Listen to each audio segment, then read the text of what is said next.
당신 같은 저학력 남자가 내 딸과 파트타임 고등학교 데이트하는 걸 놔두지 않을 거예요. 농담하는 겁니까? 당신이 편부모 가정에서 자라면서 겪는 어려움에 대해서는 충분히 들었거든요. 그냥 길을 잃으시는 게 어때요? 안타깝다. 내 앞에 남자가 갑자기 일어나 컵을 들고 미지근한 내용물을 나에게 뿌렸다. 태울 만큼 뜨겁지는 않았지만 자존심의 마지막 조각이 찢어졌다. 어쩐지 그 말을 놓쳐서 정말 미안해. 나는 그녀는 나를 밀고 비틀거리며 방에서 나갔다. 그녀는 나를 따라오지 않았다. 이 비통함으로 가득 차 있었다. 나는 몇 년 후 변호사였던 시아버지를 만났을 때 나는 온 마음을 다해 더 열심히 일하기 위해 헌신했다. 그 사람은 변호사였다. 무슨 일이 일어날지 전혀 예측할 수 없었다. 이것은 내 인생의 전환기에 관한 이야기입니다. 제 이름은 매튜입니다. 현재 저는 집안의 사정으로 인해 로펌에서 사무원으로 일하고 있습니다. 고등학교를 졸업하고 아르바이트를 마치고 바로 이 법률 사무소에 입사했습니다. 내 사정을 아시는 사장님께서 친절하게 고용해 주셨는데 고등학교 때부터 아르바이트를 했기 때문에 고등학교 졸업장만 있고 별다른 기술도 없는 저와 같은 일을 지금 배우고 있는 사장님께 너무 큰 빚을 지고 있습니다. 일하면서 여러 가지 일을 하면서 상사에게 보탬이 되기 위해 기술을 익히려고 최선을 다하고 있다. 나는 미혼모 가정 출신이고 남동생과 여동생이 있다. 아버지는 거의 기억나지 않지만 아버지가 있을 당시에는 폭력적인 사람이었다고 생각한다. 그는 집에 거의 없고 주로 밖에서 술을 마셨기 때문에 어렸을 때 나는 그를 잘 몰랐습니다. 내 남동생도 아마 같은 느낌을 받았을 것입니다. 아버지가 날뛰고 우리의 안전을 두려워하여 집에서 도망쳤던 때가 있었습니다. 그때부터 우리 넷은 작은 아파트에서 살기 시작했어요. 돌이켜보면 그때 부모님이 이혼하셨던 것 같아요. 옛집에서 기차를 여러 번 타고 지금의 곳에 정착했어요. 이곳의 기후는 온화하고 겨울에는 눈이 많이 내리는 일이 거의 없습니다. 어머니가 체질이 약하셔서 자주 쓰러지셨다는 점에서 중학교 졸업 후 온화한 기후가 어머니에게 위안이 되었는지도 모릅니다. 편의점, 주유소, 커피숍, 심지어 도로 건설 같은 육체 노동도 했습니다. 취업 소식을 들을 때마다 뛰어올라 여러 가지 일을 저글링했습니다. 그 일 중 하나는 이 로펌에서 이상한 일을 하고 있었는데 제가 수리 같은 일을 요청하는 동안 우표를 우편으로 보내고 문서를 정리하고 인쇄물을 분류하는 일이 상당히 간단했습니다. 시급도 괜찮았고 동료들도 모두 멋진 사람들이었어요. 덕분에 저는 이 일을 정말 즐겼고 고등학교 졸업 후 매일 열심히 일해서 사무직에 취직했어요. 그런 축복을 받은 또 다른 잊을 수 없는 직업은 방에 있었습니다. 그것은 친구의 삼촌이 운영하는 독특하고 작은 장소였으며 다양한 것을 자랑했습니다. 이곳을 지역 사회의 숨겨진 보석으로 만들고 있는 주인의 아내는 간단한 수제 구운 음식으로 특히 유명했습니다. 남동생도 못 먹는 인기 상품 쿠키 그리고 그 방에서 운명적인 만남을 가졌습니다. 이름은 엘리시아였습니다. 내 또래의 작은 소녀였습니다. 긴 검은 머리를 뒤로 묶고 꼬리처럼 흔들렸습니다.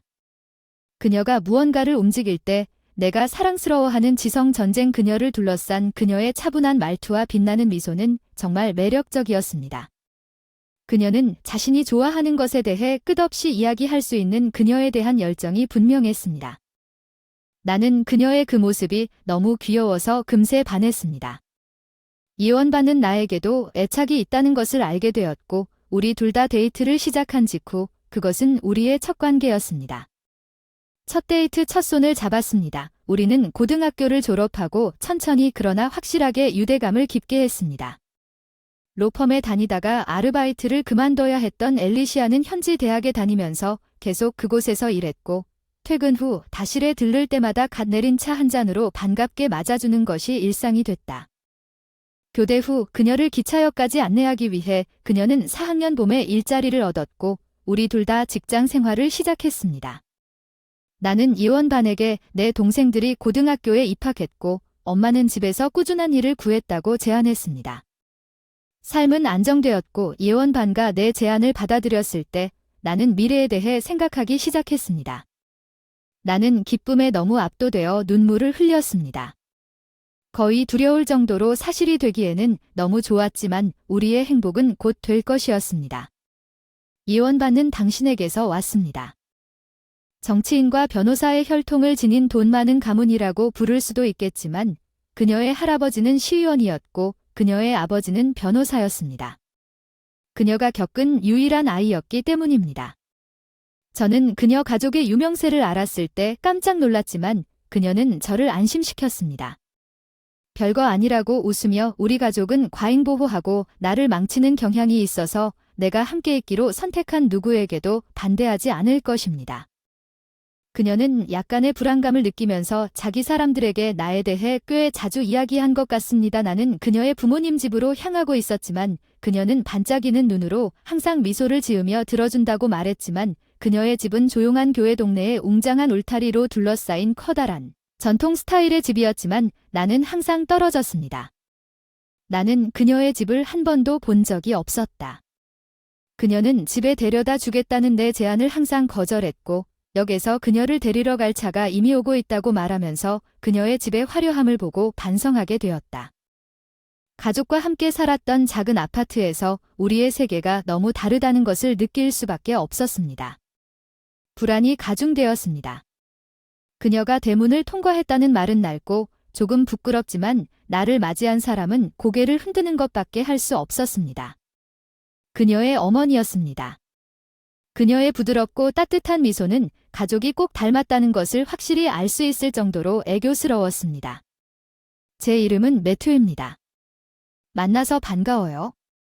제가 인사하고 제 소개를 하니 어머니는 부드럽게 웃으시며 남편이 조금 늦는 길을 안내해 주셨습니다.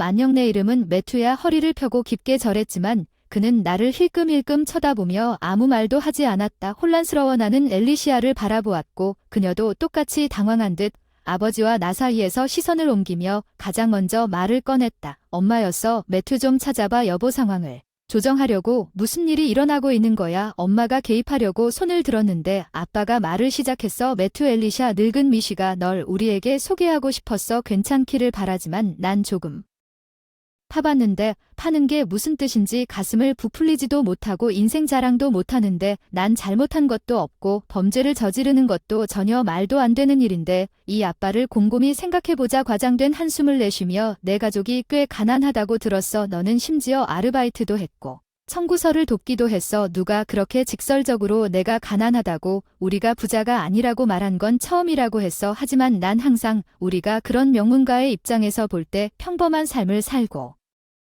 있다고 생각했습니다. 우리 집은 열등한 것 같아요. 아빠는 계속 엘리샤가 평범한 행복 이상의 삶을 살았으면 좋겠어요. 말도 안 돼. 그 노골적이고 악랄한 말들에 나는 큰 충격을 받았다. 내 반응을 보고 아버지는 희죽희죽 웃었다. 아버지는 나를 더욱 궁지에 몰아넣으려는 것이 분명했다. 너는 야고만 졸업하고 대학도 가지 않았다. 대학 고졸은 어떤 직업을 얻을 수 있나요? 어떤 자격을 얻을 수 있나요? 나 같은 변호사가 되세요. 꿈을 꾸세요. 엘리샤가 나보다 더 존경받는 남자와 결혼했으면 좋겠어요. 넌 출마도 하지 않았어. 엘리샤는 깜짝 놀란 표정이야. 아빠의 말에 어안이 벙벙해져서 고개를 들 수도 없었다. 내 딸을 너처럼 학력 낮은 남자와 결혼시키지 않겠다고 야간학교만 졸업했다고 장난하는 거야? 한부모 가정에서 자랐다는 내사 이야기는 충분히 들었어. 그냥 펄쩍 뛰는 게 어때? 눈에 거슬리는 아빠가 갑자기 일어나 화가 나서 찻잔을 움켜쥐고 나에게 내용물을 뿌렸다. 고맙게도 차는 미지근했다. 그래서 나는 화상을 입지 않았지만 이미 연약했던 나의 자존심은 이제 완전히 산산조각이 났습니다. 어떻게든 그 말을 해서 떨리는 다리로 나를 방에서 데리고 나가게 해서 미안해요. 그날 밤 그녀는 나를 쫓아오지 않았습니다. 알리샤의 사과 메시지, 그녀는 사과했고 만나서 이야기하고 싶다고 말했지만 나는 그렇게 질책을 받아서 다시는 볼 수 없다고 대답했습니다. 나는 그녀와 앉아서 차분하게 대화를 나눌 수 없을 것 같았습니다. 존경심은 너덜너덜했고 나에게 무슨 말을 해도 나를 더욱 하찮게 만드는 것 같았습니다. 그녀의 아버지에 부응할 방법을 찾지 못했습니다. 결혼은 불가능해 보였고 결국 우리는 헤어지기로 결정했고 10년이 흘렀습니다. 10년이 지나도 우리 둘 다 3살이 됐어. 난 아직도 같은 로펌에서 일하고 있어. 국가 자격증도 땄고 바쁜 나날이 과거를 잊게 해줬어. 그날 이후로 엘리샤와는 연락을 하지 않았어. 직장을 구하고 3년째에 그녀의 부모님 집에서 나왔습니다. 그녀는 다른 주에서 전근했습니다. 나는 그녀의 메시지에 응답할 힘이 없었지만 여전히 그녀를 잊을 수 없습니다. 나는 결코 누군가를 사랑하지 못할 것 같은 느낌이 듭니다. 평생 다른 사람이 그런 생각에서 벗어나려고 애쓰다 난 내일에 푹 빠졌어. 매튜 법원에 갈 거면 이 서류 좀 맡겨주실 수 있나요? 선임 변호사가 떠나려고 할 때 저를 불렀어요. 오늘은 원장님과 함께 법원에 가기로 했는데 선배님의 요청으로 흔쾌히 승낙하고 차 열쇠를 가져갔습니다. 원장님은 제게는 제2의 아버지와도 같은 분입니다. 고등학교 때부터 원장님 밑에서 지내왔기 때문에 아무리 힘들더라도 돋보이지 않으려고 노력하는 그 사람은 늘 웃고 있고 성격도 좋은 사람인데 선배한테 들었는데 어렸을 때 악마 내시로 알려졌었다고 10년 동안 여기서 일했는데도 아직까지. 그래서 이사가 나갈 때 종종 비서처럼 행동하며 그와 동행합니다.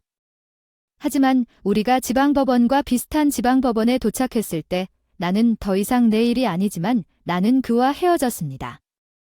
잠깐만 잊을 수 없는 얼굴인의 권위 있는 인물이 나를 향해 걸어오고 있는 것 같아 눈에 띄지 않으려고 고개를 끄덕이고 내려다 보았으나 그 남자 엘리시아 아버지가 내 앞을 가로막았다. 뭐 그렇지?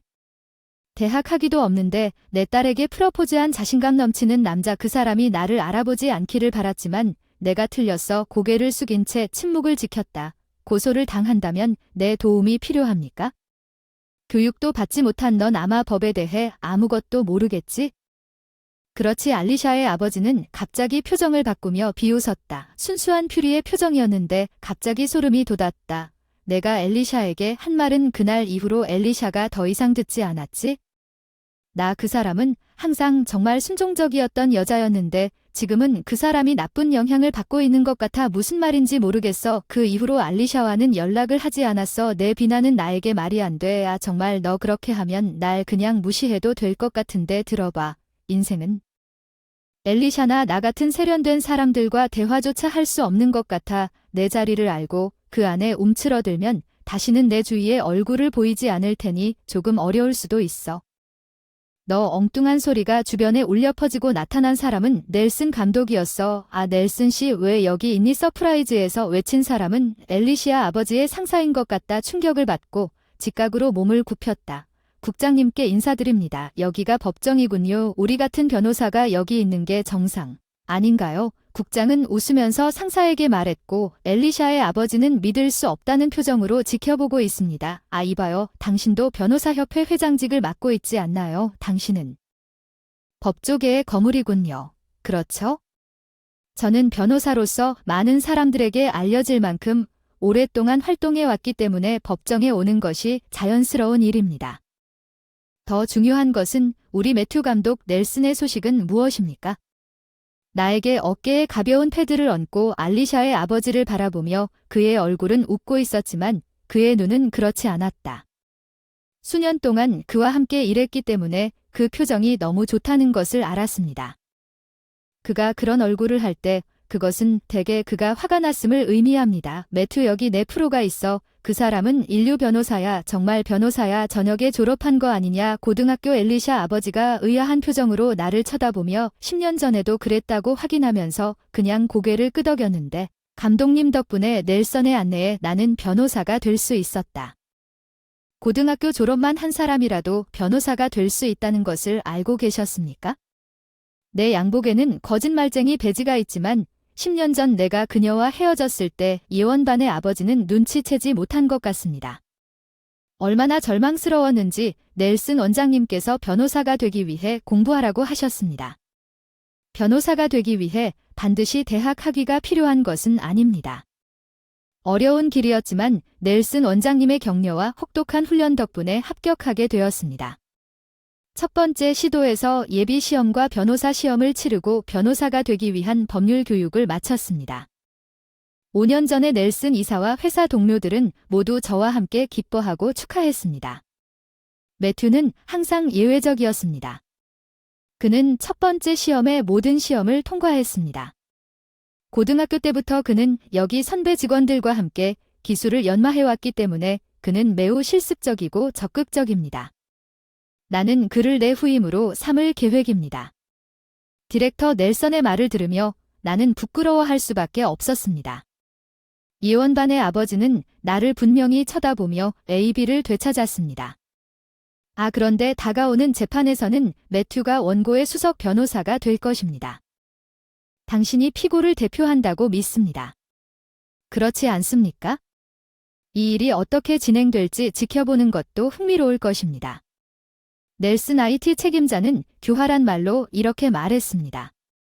그 미소는 악당 같은 태도로 나도 웃게 만들었다. 나는 이 남자를 10년 넘게 만났기 때문에 물러설 방법이 없다. 나는 우리의 자신감을 보며 최고의 변호사들조차도 이길 수 있다는 것을 보여주겠다고 결심한다. 알리샤의 아버지 얼굴이 창백해진 상사는 떨기도 하더군요. 잘 가세요. 우리는 현장을 떠났습니다. 그 이후로 재판 준비가 우여곡절이었습니다. 이번에는 이혼 사건이었는데 조정은 시도했지만 남편은 피고인이 만족하지 못한 것이었습니다. 우리 측에서 법원에 제기한 사건의 주요 쟁점은 이혼 보장 및 위자료 청구였습니다. 우리 원고의 아내는 이혼에 대한 확고한 의지가 있었고 불륜과 가정폭력을 지적하는 많은 증거를 축적했습니다. 제출된 의료보고서의 내용은 다음과 같습니다. 내가 찡그린 얼굴을 하고 있다는 사실이 충격적이었고 재판 당일 그 어느 때보다 승리하겠다고 다짐했습니다. 불안해하는 원고를 안심시켰습니다. 걱정하지 마세요. 이 싸움은 당신 혼자 싸우는 것이 아니지만 물론 나 혼자 싸우는 것이 아닙니다. 항상 사무실 동료들과 스태프들에게 도움을 받고 있기 때문에 뒤에서 응원해 주시는 분들이 계실 거라 진심으로 믿습니다. 자녀, 부모님, 친구들까지 모두 응원하고 있다고 말씀하셨던 것과 같지 않나요? 안 그래도 같이 최선을 다해보자. 네, 그래서 우리는 사건을 맡아서 압도적으로 승리했습니다. 남편의 주장은 온통 진심이 부족했고 그것을 유리하게 이용하여 우리는 원하는 위자료를 얻을 수 있었습니다. 3만 달러 물론 아내에게 양육권 자녀 양육비가 월 $1,000로 설정되었고 아이가 성인이 될 때까지 일시금 지급이 합의되었습니다. 피고는 편결을 듣고 당황하여 고개를 숙인 후 모든 것이 희망대로 진행되었습니다. 이원반의 아버지처럼 보였습니다. 항소를 제안했지만 더 이상 굴욕을 견디고 싶지 않아 재판이 끝났고 거기에서 우리가 법원을 떠날 때 누군가가 전화를 걸었습니다. 그렇게 강압적으로 그렇게 전화하는 사람이 한 명뿐인 줄 알았고 물론 날 노려보는 건 엘리샤의 아버지였지. 너무 건방지게 굴지 마. 그러니 제대로 된 교육도 받지 못한 변호사라면 절대 성공할 수 없을 거야. 하기도 없이 위대하고 위대하게 행동하는 사람은 없을 거야. 나는 교육적인 배경이 없다는 것을 인정하지만 그것이 누군가를 변호하는데 정말로 필요합니까? 나는 일주일 동안 일어서기 위해 변호사가 되었습니다. 나는 기업의 지위를 오르는 것에 관심이 없습니다. 나는 그 사람들을 억압하는 사람들을 참을 수 없습니다. 취약한 위치에 있고 자신에게 맡겨진 권력을 남용하는 자들을 절대 용납하지 않을 것입니다. 흥령 블러드 그것은 이상주의적인 헛소리일지도 모르지만 변호사는 결코 당신을 잊어서는 안 된다고 생각합니다. 무례한 사람 난 그런 당신을 처리할 수도 없습니다. 상대를 업신여긴 아버지가 달려들어 이런 패배를 당했다는 사실을 생각하면 아버지의 자존심에 큰 타격이 있었나 보다. 내 과거의 결정에 대해 약간의 정당성을 느꼈다. 며칠 뒤 사무실에 뜻밖의 손님이 찾아왔다. 엘리샤. 한동안 엘리샤는 여전히 미소를 짓고 있었지만 약간 지친 듯 보였습니다. 엘리샤는 부모님에 대해 이야기하러 왔습니다. 점원은 대화를 나누다가 엘리시아에게 눈물을 흘리는 눈으로 사진 몇 장을 꺼내달라고 요청했습니다. 그들은 알리시아의 아버지였습니다. 사진 속 남자는 알리시아의 어머니가 아닌 다른 여자와 친밀한 관계를 맺는 모습이 보였습니다. 서로 다른 설정과 의상을 입은 여러 장의 사진은 모두 아버지가 저에게 점을 찍곤 했던 불륜의 잠재적 증거를 시사했고 어머니는 우리를 거의 질식시킬 뻔했습니다. 새장 속의 새처럼 뭔가 이상하다는 걸 10년 전쯤에야 알았어. 그때까지만 해도 정상인 줄 알았는데 일이 생겨서 그 사람 생각이 틀렸다는 걸 깨닫고 집을 나갔는데 내가 없는 게 10년이 넘은 것 같아 우리 엄마는 그 사람에 의해 훨씬 더 통제당했습니다. 그녀는 집을 거의 떠나지 않고 집에서 그 사람에게 짜증을 내며 하루를 보냅니다. 예전에는 외출을 좋아했지만 이제는 그를 화나게 할까봐 두려워서 이대로 이혼하게 할 수는 없습니다. 엘리샤는 너무 감정이 격해져서 손수건에 흐느껴 울기 시작했습니다. 미안하지만 직접 관련된 사람이 아니면 어떻게 할 수 없습니까? 점원의 말에 엘리샤는 이혼 문제에 대해 계속 고개를 숙였습니다. 그 사람의 의도가 가장 중요하고 거기에 가족이 개입할 수 있는 여지는 제한되어 있지만 상황을 고려하여 제가 돕고 싶었던 것은 단지 엘리시아 때문이 아니라 변호사로서 일종의 직업 윤리이기도 합니다. 제 말에 엄마에게 전화를 걸 수 있을까요? 엘리시아는 지금 비아를 빨리 찾아봤습니다. 핏발이 선 채 급히 핸드폰을 꺼냈어. 이제 됐어. 그럼 어서 가봐. 그 핸드폰을 스피커 모드로 설정하고 엄마 목소리를 들었어. 10년 전 기억과 너무 대조적인 목소리가 완전 들렸어. 지친 이혼 그런 생각은 안 해봤는데 걱정해 주셔서 감사합니다. 하지만 엄마 아빠의 행동이 얼마나 잘못된지 알겠어요. 그건 사랑이 아니라 통제일 뿐이에요. 아버지가 저를 아버지로부터 보호하셨다는 걸 알아요? 제가 집을 떠날 때 아버지를 붙잡아 두셨다는 걸 알아요. 이제 널 보호하겠다고 약속할 테니 전화 저편에서 같이 도망가면 안 될까? 엘리샤의 어머니가 울고 있는 것 같아서 울음소리만 들렸다고 해서 얘기를 했어. 이혼 중인 매튜야 정말 힘든 일이야. 당신의 남편이 최선의 방식을 바꾸면 꼭 추천할 수는 없습니다. 그런 일이 일어날 리가 없습니다. 이원반은 외쳤습니다. 나는 그 사람이 아마도 몇 년이 지나도 깊이 뿌리 박힌 의견을 바꾸지 않을 것이라는데 동의합니다. 그러나 당신이 진정으로 출마하고 싶다면 남편 때문에 너무 겁이 나서 말을 할 수 없다면 그건 다른 이야기입니다. 제가 처리하도록 할게요. 그게 바로 변호사들이 하는 일이죠. 전화 반대편에서 저를 바라보세요. 엘리시아 엄마가 작게 대답했어요. 예, 제스 고마워요. 내가 바로 대리인으로 결정됐다고 알리시아와 그 엄마를 다른 주에 있는 호텔로 대피시켰다. 우리가 다시 어떤 대우를 받게 될지 모르기 때문이었다. 나는 즉시 알리샤 아빠에게 이혼 협상을 제안하는 등기 편지를 보냈다. 거기에는 엘리시아가 가져온 불륜의 증거가 포함되어 있었는데 아마도 엘리시아의 아버지는 차갑습니다. 분노 이게 무슨 뜻인가요? 이것은 일종의 복수입니다. 무엇을 하신 겁니까? 이건 복수가 아니죠. 공식적으로 질문을 받았습니다. 그 사람 안에 그 사진은 당신 딸이 준비한 것인데 둘 다 더 이상 당신을 보고 싶지 않아서 제가 대표로 제안했습니다. 이것은 결혼 문제이므로 우리 사이에서 해결하겠습니다. 그건 불가능하다는 걸 알죠. 당신은 변호사입니다. 결국 이건 법정이니까 법정에서 해결할 테니 괜찮습니다. 당신은 존경받는 변호사군요. 당신의 불륜과 가정폭력이 공개되면 어떻게 될까요? 당신의 평판은 바닥을 칠 것입니다. 그럼에도 불구하고 우리는 증거를 가지고 있습니다. 이혼 합의에 대해 논의하고 싶지 않다면 변호사가 고려할 것이라고 생각하겠지만 알리샤의 아버지는 정말 열받은 것 같았습니다. 다시 한번 묻겠습니다. 법정에 가고 싶으신가요? 저의 느린 질문에 혼자의 반대편에서 작은 이해가 왔습니다. 그 후 우리의 요구는 거의 무조건 들어맞았고 알리샤의 부모는 공개되지 않았음에도 불구하고 이혼할 수 있었습니다. 알리샤의 아버지의 불륜이 주간지에 보도되었고 그의 이혼이 공개되어 영향력을 잃었다고 합니다. 조금씩 그는 자신이 속한 회사에서 해고되었고 분명히 자신의 사업을 시작하려고 시도했지만 신뢰가 전부라고 말할 수 있는 직업에서는 그다지 잘 진행되지 않는 것 같습니다. 그는 그것을 스스로 가져왔다고 말할 수 있습니다. 그리고 나는 이원반과 다시 데이트를 시작했습니다. 그녀는 10년 전에 일어난 일에 대해 진심으로 사과했습니다.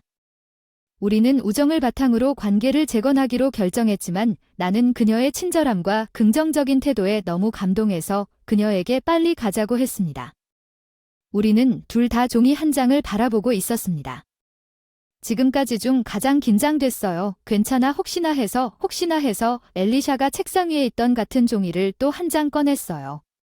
우여곡절 끝에 결혼 신고서였어요. 결혼한 나는 그 10년 동안 알리샤를 잊을 수 없었고 그녀도 나에 대해 같은 느낌을 받았던 것 같다. 우리 둘 다 몇 년 동안 지내고 있기 때문에 우리는 증인들을 위해 조만간 공식화하기로 결정했고 카페 주인을 선택했다. 우리는 만났고 넬슨 감독이 제출되면 공식적으로 가족이 될 것입니다. 엄마와 함께 살고 싶나요? 알리시아가 우리에게 그녀의 어머니와 함께 살기로 결정했는지 물었습니다. 그녀는 그 이후로 천천히 건강을 회복하고 있지만 우리는 그녀를 내버려 둘 수 없다고 느꼈습니다. 가끔 불안정한 모습을 보이기도 하지만 그녀는 당신이 사랑하는 엄마예요. 그렇죠. 그녀는 제게도 중요해요. 감사합니다. 가족은 걱정하지 마세요. 저는 형제자매가 있고 엄마는 혼자서 인생을 즐기고 있다고 하십니다. 지금은 기분 좋게 혼자 여행도 다니고 동네 합창단도 다니고 남동생도 각자의 가정을 갖고 행복하게 살고 있어요. 문득 하늘을 보니 구름 한 점 없는 맑은 날 혼인신고를 할 수 있게 되었네요. 그런 날은 정말 축복받은 것 같아요. 너무 기뻐서 마음을 표현하지 않을 수 없었어요. 예전에는 버티기 힘들고 행복하지도 못했는데 이제는 사랑하는 사람이 내 곁에 있어요. 여러분 제 주변에는 웃는 얼굴로 살고 있어서 그 힘든 시절이 거짓말 같았어요. 뒤늦은 깨달음일 수도 있지만 지금은 내 옆에서 행복합니다. 내 여자친구가 웃고 나도 미소를 짓습니다. 그녀에게 다가가서 그녀의 손을 꼭 쥐었자.